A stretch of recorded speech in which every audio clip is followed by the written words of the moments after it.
Episode 25. Darling, I missed you so much. Why haven't you left? Is there something else? Bryce didn't answer Natalie's question. Instead, he glanced at her bandaged hands and said, "Get in the car." She pursed her lips, not saying anything. Remembering that inexplicable kiss, she felt wary of him. And after a moment of consideration, she said, "Thank you for your help, but I still have things to do, so I'll be leaving." She was about to turn around when his face suddenly darkened. He gritted his teeth and said, "Did I say you could leave?" She suddenly felt annoyed. She frowned as she looked at the strange man in front of her.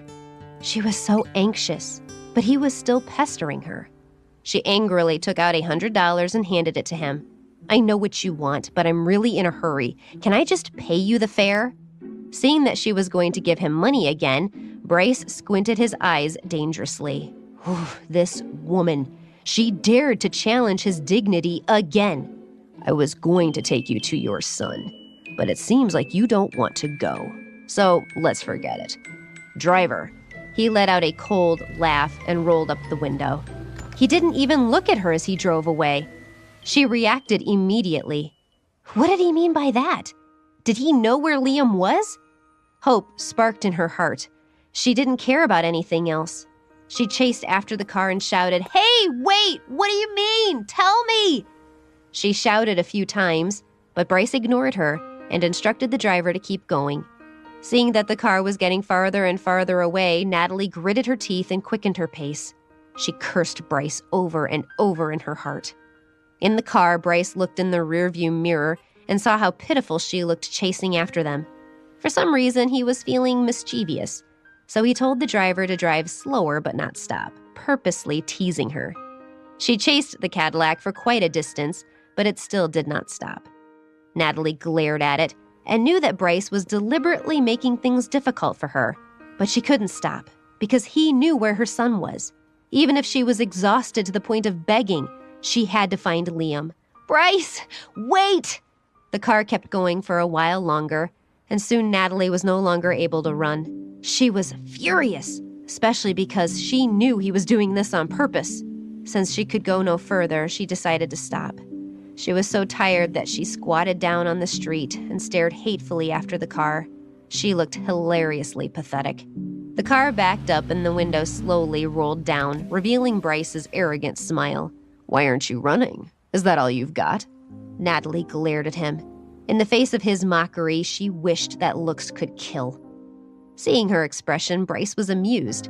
He smirked and said, "What are you still sitting there for? Did running make you stupid? Get in the car." She didn't dare to argue with him. She quickly got into the car and asked, "Do you know where Liam is?" He nodded and replied with a faint, "Mm-hmm." He didn't want to say too much. He only wanted to pique her interest.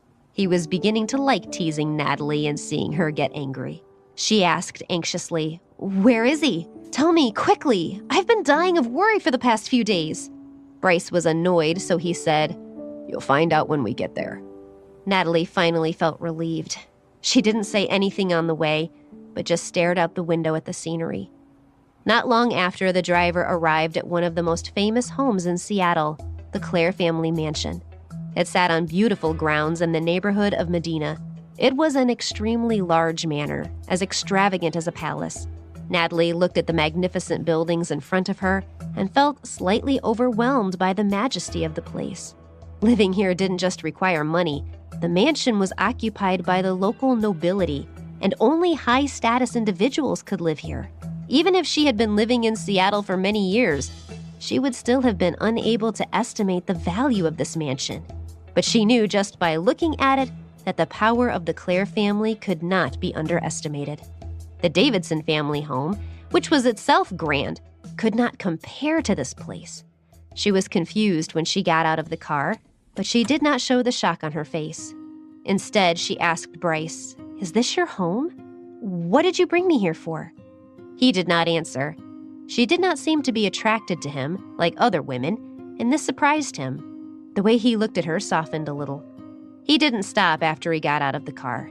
He walked straight to the front door of the mansion, and Natalie had no choice but to follow. "Mr. Clare, welcome home." As Bryce entered, the housekeepers greeted him in unison. The etiquette here was like that of an ancient court. Natalie had never seen such a sight. She was surprised, but pretended to be calm as she lowered her head and followed. After walking for some distance, Bryce brought her to a bedroom. He looked around and asked the butler, "Walter, where is my mom?" "In the back garden, sir," he replied respectfully. Bryce nodded and did not linger. Instead, he took Natalie to the garden. The further she walked, the more shocked she became. The style and construction of this house could not be measured in money. This must be how Alice felt when she entered Wonderland.